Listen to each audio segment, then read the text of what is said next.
Alright guys, listen up. There was this incident involving Shaggy. Hello everyone, welcome back to GameTalk, where we talk about games, new and old. And last time we covered something old, but this time, we're covering basically the same thing.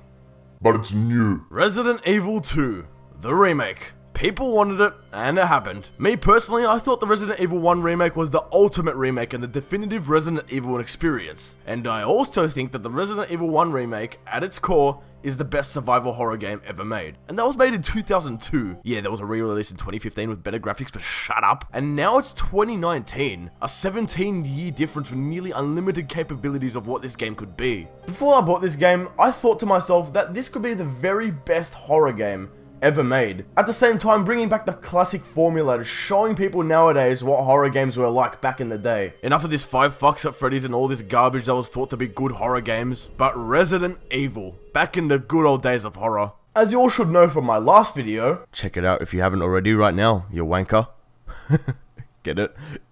It's funny because it rhymes with my channel name. I didn't appreciate Resi 2's atmosphere compared to the first game. I just never hooked onto it as much. So what I'm hoping for in this remake is to re-envision my experience with Leon and Claire's story in the settings of the game. So enough bumbling about, let's get into this game and see if it's as good as everyone's saying it is. Before I actually talk about the game itself, I wanted to discuss the topic of microtransactions. If it's cosmetic purchases, usually I'm fine with that. I couldn't care less for. Developers want to make money and they can do it.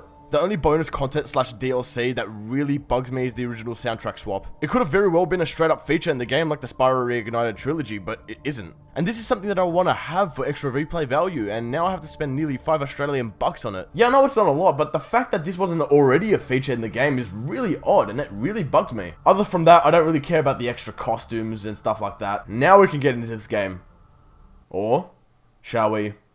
Jump into it. Let's just jump into it. Holy fuck, look at this game. Just look at it. Just look at it. I was amazed by the latest Spider-Man game, and I said in that video that was the best looking game I've ever played. But that's now obsolete. This game looks nothing short of gorgeous. The environment, the high resolution textures, the glow, the lighting, and the fucking character models. Leon and Claire have some of the most detailed and carefully designed character models, not just in the cutscenes, but in-game as well. And it's not just them. Every character in this game looks eerily real. I have nothing but respect for Capcom on the designs of these characters. It looks like so much time and effort was put into them. Well, except Marvin. He looked a bit off to me. But the rest of the game looks spectacular. And the zombies are on point as well. They really captured the essence of walking, rotting corpses. And zombies hasn't really scared me for a long time, but when these zombies started lunging and got close to me, I have to be honest, the anxiety was there. I also appreciate the fact that I didn't recognize one zombie character model that repeated itself. In the original game, it wouldn't be hard to recognize the zombie character models being repeated, but here, it probably happened, but I couldn't recall it happening. But there is one thing that I truly think looks absolutely amazing in this game. That greasy burger at the start of the game. Okay, enough rambling about the graphics, let's get into the base game and see what has changed. Of course, at the main menu, you could choose to play as either Leon S. Kennedy or Claire Redfield on your first playthrough with Scenario A, and upon completing that, Scenario B for the other character will be unlocked. Standard stuff, and I was hoping for that instead of all the scenarios being unlocked from the get-go. This time there are 3 difficulty modes, Standard, Assisted, and Hardcore, which are all very different from each other, and I'll get into further detail later on. Starting up the game will greet you with a cutscene of a trucker traveling near Raccoon City, and that sexy, greasy burger. Oh my god, mum, get me a Big Mac! This game doesn't want to bore you with the backstory of Stars and their mission in the Arclay Mountains at the outskirts of Raccoon City and Barry. This game either automatically assumes you've played the first game or the first game's remake, or if you haven't, it doesn't make the story any less understandable. The trucker seems to have hit someone on the road, but it's Resident Evil, so it isn't someone, and is a zombie! Wait, is that Faith Seed from Far Cry 5? So as it goes, Leon is heading into Raccoon City for his first day at the RPD, or Claire is heading into Raccoon City to try and find her brother Chris Redfield. There's actually an intro gameplay sequence for the remake which is great and goes over the basics such as shooting and inventory. And it's here where you also have the official Resident Evil cliché zombie reveal, which the first game lacked as it was part of the intro cutscene. And this is where I want to bring up the fact that they didn't use the traditional style of controls and camera angles. This debate on whether they should have or not is a bit messy, and I'll just give my opinion on it. It's bad because Tank is better. Actually, no. It's not that bad. This game uses an over-the-shoulder point the stick in the direction you want to go style of controls, which is honestly fine, I don't mind it. It's a nice modern take of an old game. It would have been nice to maybe have an option to switch to the original, but it's not that bad. Or maybe they'll charge us fucking $5 for it or something. With this style of controls, shooting requires more skill as you have to manually aim your weapon where you want it. It does suck that they can't scare the player by hiding enemies out of sight, but honestly, I feel just as immersed into the game. Leon and Claire run into each other just as they do, and escape from the zombies in a police cruiser. I just want to ask, do these officers just leave leave their keys in ignition or something? Are they just asking for Grand Theft Auto to happen? So Leon and Claire introduce themselves to each other and have a small conversation. And I really care about the story and the characters in this game, but I'll talk about that later on in the video. After Leon and Claire get split up, you of course get your first main objective, which is to get to the police station, just like the first game. Something that I like that you can do right off the bat is switch the costumes for both Leon and Claire to the classic PS1 styles just for those nostalgia cravers. Something that I don't like is the use of obvious objectives the game throws at you. This is a problem because something that everyone loves about older horror games, or older games as a matter of fact, is that there was no on-screen objectives. And nearly all games nowadays have this feature, which sucks because all these mainstream games treat the player like they're incompetent of just thinking. The objectives in Resi 2 are obvious if you just pay attention or think, and to see that these blatantly obvious on-screen objectives is quite sad for Resident Evil, but who cares? Because this game looks spectacular! Actually, wait. There is something that I do want to get off my chest in this game. I really do want to go off on a tangent and give this game the praise that it deserves, but I do have a problem. And that problem is the difficulty options. I did mention previously how all the difficulty options vastly change gameplay, and this was not executed well. The assisted mode is fine if you're new to horror games or Resident Evil. You get aim assist, the enemies are overall weaker, and you'll gradually regain health instead of just always having to find healing items. The differences between standard and hardcore mode bugs me. Standard mode will have manual aiming and the enemies are at a moderate toughness, but the hardcore mode is the only mode that forces the use of ink ribbons, which is your classic Resident Evil formula. This straight up sucks because the enemies on hardcore mode are ridiculously strong, and I would much prefer the toughness of the enemies on standard. But having the ink ribbon saving system separated Resident Evil from all the other horror games and made you paranoid every time you saved, as you would use one ink ribbon up and then you would have to find more. Saving now can be heavily abused on standard mode, which completely sucks and breaks away from the tension and the creepiness from the game. I reckon there should have been a custom difficulty option where you'll be able to adjust the toughness of the enemies, be able to switch the aim assist on and off, and make the game use the ink ribbon save system. It saddens me that this is a problem that we have to deal with, and it shouldn't be a problem. I would love to play on hardcore mode, but I really don't like the toughness on the enemies on that mode. Maybe you're fucking shit! They ask you how you are, you just have to say that you're fine. You're not really fine, but you just can't get into it because they don't know. The rest of the game better be amazing, otherwise I'll be greatly disappointed. But guess what?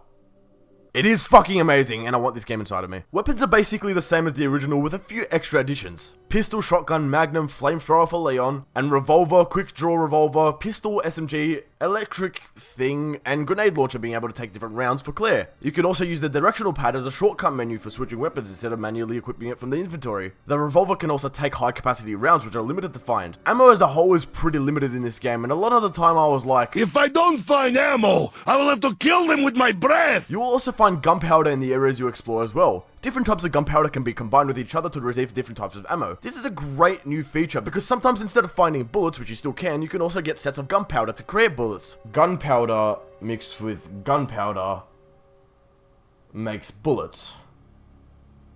I can finally shoot up a school. No, I'm not American. Without a shadow of a doubt, this is a neat feature and is basically the ammo equivalent of the herb system, which I don't need to explain again. Watch both my Resident Evil 1 and 2 reviews where I explain it. Well, go on, watch it. Watch it! Speaking of weapons, I love what they did with the combat knife. It's an adaptation of the Resi 1 remake where you had a sub pocket specifically for sub weapons, and if a zombie went to grab you, you could stab it to make sure you didn't lose any health. Here the sub weapon is in your main inventory and can be selected in a quick menu with flashbangs or grenades using L1 and the directional pad. You can either use these as a defense when something grabs you, or you can use the weapons freely, but be careful as the knives degrade over time and there aren't too many knives to find, and flashbangs and grenades are also limited. This is an excellent feature as it emphasizes the survival in survival horror. Okay, now what are the enemies like in this game compared to the original? Fucking scary is what? All the enemies in this game are very creepy and much more aggressive than ever before, just building the anxiety while playing. Zombies will run faster and lunge at you if you brush past them while doing their classic undead growl.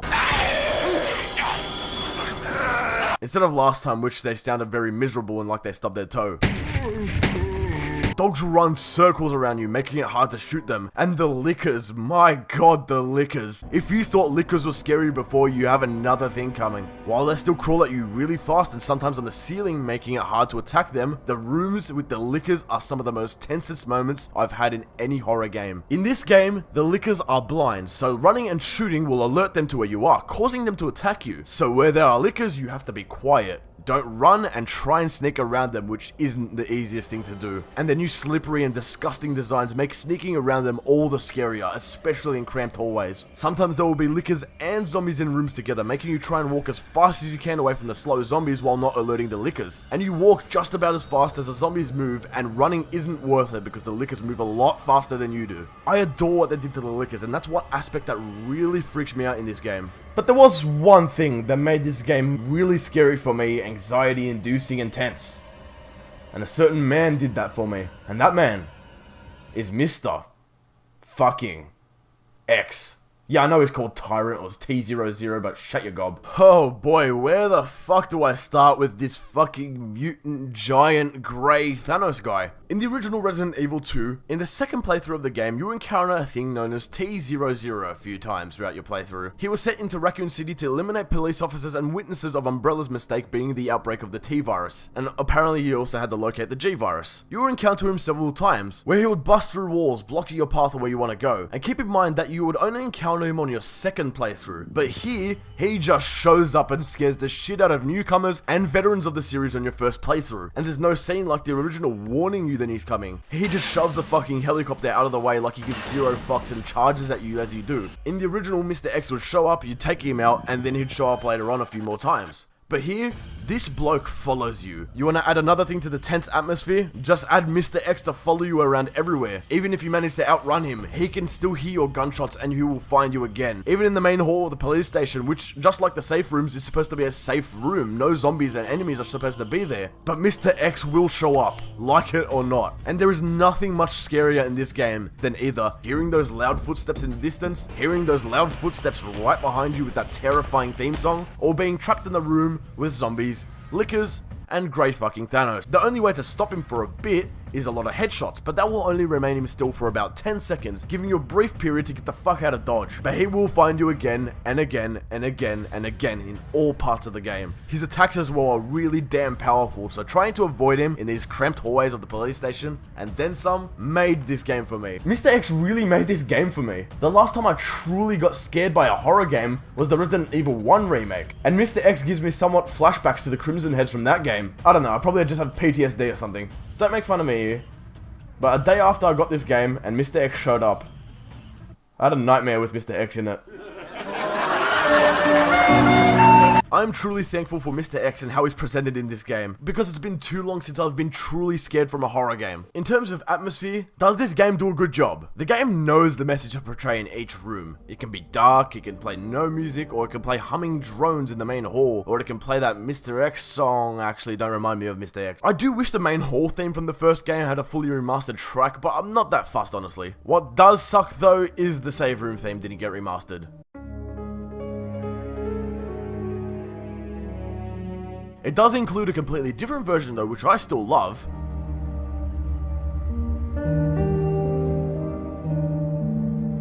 But I prefer the original, and it would have been nice to see a remaster of it like the Resident Evil 1 remake did to their save theme. But of course the atmosphere is great, and I also really love that they used the darkness and the use of a flashlight to illuminate the darkness, and the rooms that do use the darkness. Lickers are often present. Okay, I'll stop with the darkness.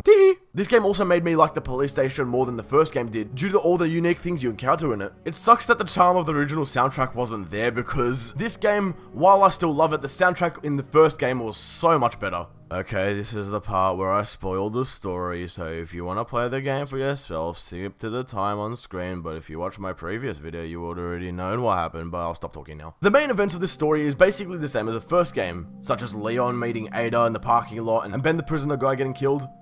The script writing is immensely better, and the characters all have a special bond with each other, such as Leon and Ada helping each other out and occasionally flirting. The same thing with Leon and Claire, with the occasional flirting, and the connection between the characters is really strong even though they meet only a few times throughout the game. Or even Claire and Sherry Birkin, the daughter of Annette. Right from the get-go, there's a huge emotional attachment between the two, and you can really tell that Claire's main objective later on in the game isn't to find her brother Chris, but it's to make sure that Sherry gets out safe. She'll stop at nothing to help her out. You can really feel the attachment between both these characters in the game. game, and feel sorry for Annette, who on Leon's scenario is portrayed as the bad character because of Ada. But on Claire's scenario, towards the end, she's portrayed as a caring mother who regrets her previous decisions. And when Claire finds out that Sherry has been implanted with the G virus or the T virus or something like that, I don't know, she stopped at nothing to get to the Umbrella Lab to get the antidote. And some stuff makes more sense this time around. Instead of just Ada being a spy for whatever reason, she claims to be FBI, but Annette tells Leon that she's part of a mercenary, wanting to get the G virus and sell it to the highest bidder. Leon this time doesn't just neglect what Annette says, but actually thinks this time that she might be right. And instead of Ada!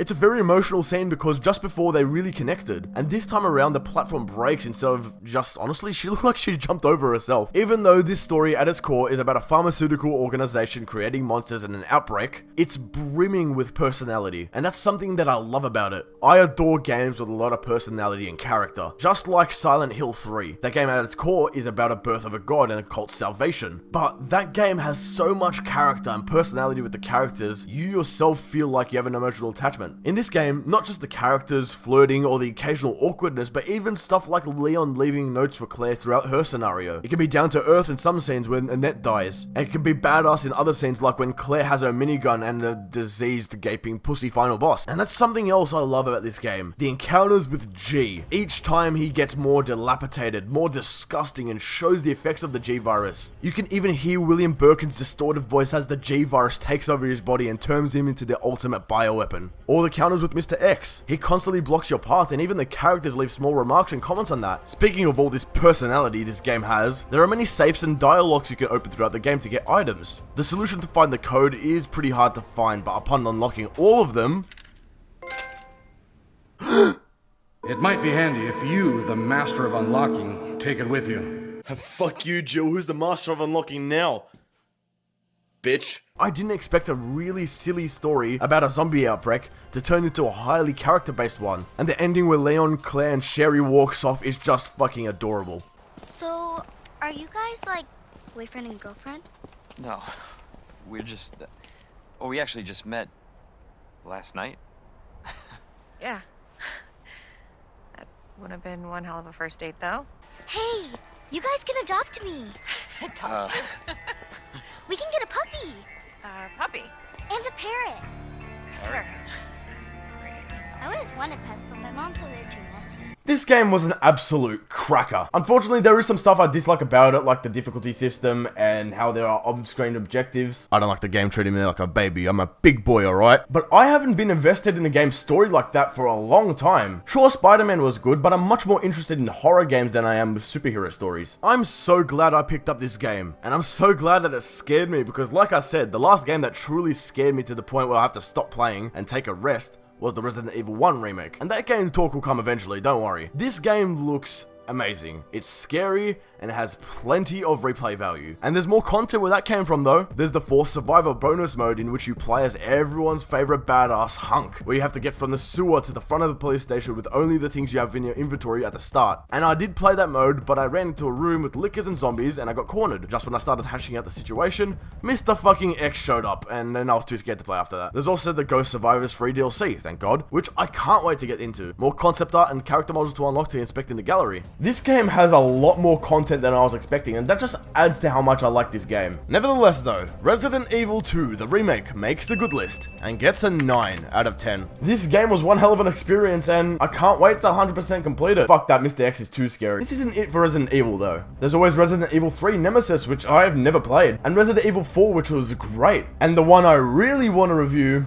is the Resident Evil 1 remake. And honestly, that is a game that I'm too scared to revisit. That's definitely the next one to look forward to, but I don't know when that will happen. I think I'm all Resident Evil'd out for now, and I want to focus on some lighthearted games for now. Coming soon to a store near you. I did not expect this video to be this long. Thank you all so much for sticking around to the end. Please smash that like button and subscribe with those notifications turned on to see my future uploads. Don't forget to check out my social media, and I'll see you all before you know it. See you later.